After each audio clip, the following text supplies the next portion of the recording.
चलिए देखिए बच्चों, आज जो है अच्छे समझना है 29/9/2023 है, ठीक ना। और आज एक नया चैप्टर शुरू करने चल रहे हैं। लासा मासा सब पूरा हो गया ना? Yes sir. आज एक नया चैप्टर शुरू करने चल रहे हैं जिसका नाम है परिमिति, पैरामीटर, ठीक ना। पैरामीटर भी बोलते हैं इसको, और परिमाप भी इसी को बोल सकते हैं। क्या? परिमाप। परिमाप का मतलब क्या होता है अभी हम बताएंगे। देखो पहले समझ लो, इसमें दो चीजें पहले समझना है सबको। एक खुली आकृति, एक बंद आकृति, ठीक ना। एक होती है क्या? खुली आकृति। यहाँ पर लिख दे रहा, देखिए पहली चीज होती है खुली आकृति। क्या होती है? खुली आकृति, आकृति, ठीक ना। और एक होती है बंद आकृति।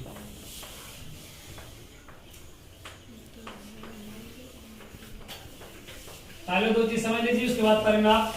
पहले दो चीज समझ जाओगे, उसके बाद परिमाप पे चलेंगे, ठीक ना। एक होती है खुली आकृति और दूसरी होती है बंद आकृति, ठीक। खुली आकृति का मतलब क्या होता है? जैसे मान लो हम कहीं से चलना शुरू करें बिंदुओं के माध्यम से, और उसको कहां पर समाप्त करें?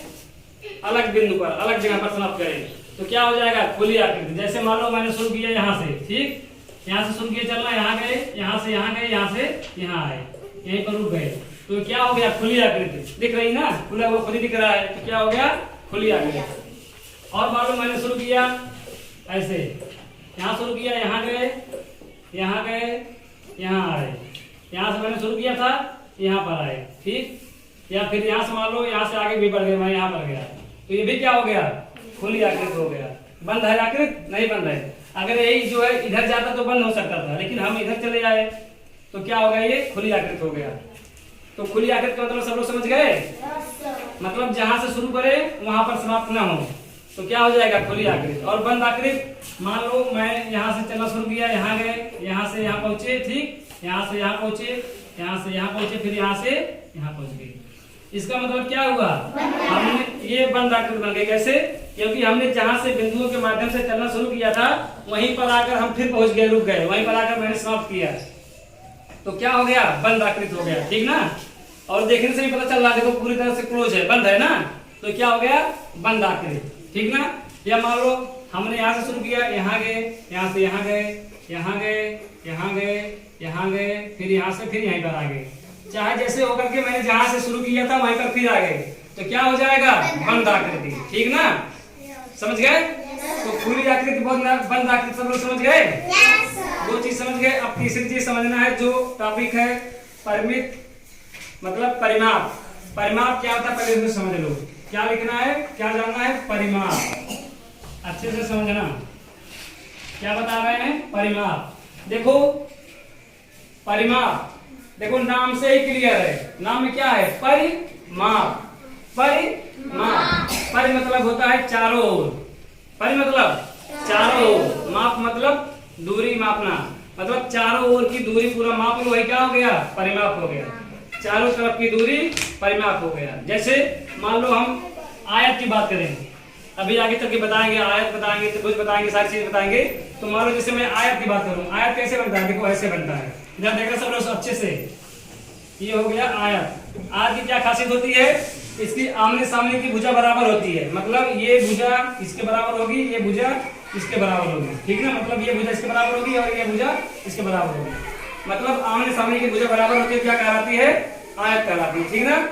तो इसका मतलब क्या हुआ? जितना लंबा ये है उतना ही लंबा ये भी है, ठीक। जितना लंबा ये है उतना लंबा ये भी है। अगर मान लो इसको मैं लंबाई कहूं, क्या कहूं? लंबाई। तो ये भी क्या हो गया? ये भी लंबाई हो गया, ठीक ना, हो गया ना। और अगर मैं इसे चौड़ाई कहूं, यहां से ये लंबाई हो गया और ये क्या हो गया? चौड़ाई हो गया, ठीक, यहां तक। तो ये भी चौड़ाई एक हुआ पूरा, इधर भी बराबर है ना, ये भी क्या हो गया? चौड़ाई हो गया, हो गया ना। तो ये भी यहां से यहां तक लंबाई हो गया, ये इतना लंबाई होगा, ये भी लंबाई होगा, ये चौड़ाई होगा, तो ये भी चौड़ाई हो गया। क्योंकि आया था याद में मैंने क्या बताया, ये आमने सामने की भुजा बराबर होगी, तो मतलब ये चौड़ाई जितना है उतना ये भी चौड़ाई है, और ये लंबाई इस लंबाई के बराबर है। तो अब हमें क्या निकालना है, परिमाप निकालना है। अब परिमाप में मैंने क्या बताया, परिमाप का मतलब मैंने बताया कि चारों जो इसकी चार भुजा हुई ना, 1 2 3 4, चारों भुजा की लंबाई नाप दो, जितना हो जाएगा वही क्या हो जाएगा, परिमाप हो जाएगा आयत का। तो अगर मैं इसका परिमाप निकालना चाहूँ तो कैसे निकालेंगे, ये लंबाई हो गया, ठीक, मैंने लिख दिया लंबाई हो गया ना, एक लंबाई हो गया। फिर दूसरे नंबर पर क्या हो गया, सबको जोड़ना है, यही वही तो परिमाप होगा। फिर क्या करना है, चौड़ाई हो गया, क्या हो गया, अच्छे से समझिएगा कैसे परिमाप पता चला, चौड़ाई हो गया। और फिर धन, फिर मैं यहाँ पर आ गया लंबाई पर, फिर लंबाई, ठीक है ना, और फिर ये चौड़ाई बचा हुआ है, इसको भी मैंने कर दिया चौड़ाई। अब देखो 2 बार लंबाई है 2 बार चौड़ाई है, तो इसको मैं क्या लिख सकता हूँ, 2 गुणे लंबाई लिख सकते हैं ना। Yes sir. और इसको मैं लिख सकता हूँ 2 गुणे चौड़ाई, ठीक। अब इसी को मैं ऐसे भी लिख सकता हूँ, 2 गुणे, पूरे में 2 कॉमन ले लिया, उभयनिष्ठ 2 है ना, 2 कॉमन ले लिया, कोष्टक में लिख सकता हूँ लंबाई धन चौड़ाई, ठीक। अब क्या होता है, यही जो है आयत के परिमाप का सूत्र होता है, 2 गुणे लंबाई धन चौड़ाई। तो ये कैसे निकल के आया, यहां से निकल के आया, 2 लंबाई 2 चौड़ाई, 2 मैंने कॉमन कर लिया, लंबाई धन चौड़ाई, 2 गुणे लंबाई धन चौड़ाई क्या हो गया, आयत का परिमाप हो गया। ये किसका चित्र है, आयत है, यहाँ बीच में मैं लिख दे रहा हूँ, किसका है, आयत, ठीक ना।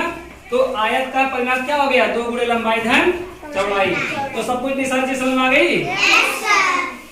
खुली आकृति क्या होती है, कैसे होता है, और बंद आकृति क्या होती है, कैसे होता है, सब देख लिए, जान गए, ठीक। फिर मैंने परिमाप के बारे में समझाया, परिमाप का मतलब होता है, परि मतलब चारों ओर, माप मतलब मापना, मतलब चारों ओर की दूरी को मापना। तो मैंने आयत का एग्जांपल लिया और आयत का चित्र मैंने बनाया, इसमें समझाया कि आयत में कैसे लंबाई देखो आमने सामने बराबर होगा, चौड़ाई इसका बराबर होगा, तो उस तरह से 2 गुणे लंबाई धन चौड़ाई क्या हो गया, इसका परिमाप हो गया। तो इतनी सारी चीज सबको समझ में आ गई, समझ में आ गई ना, चलिए ठीक है।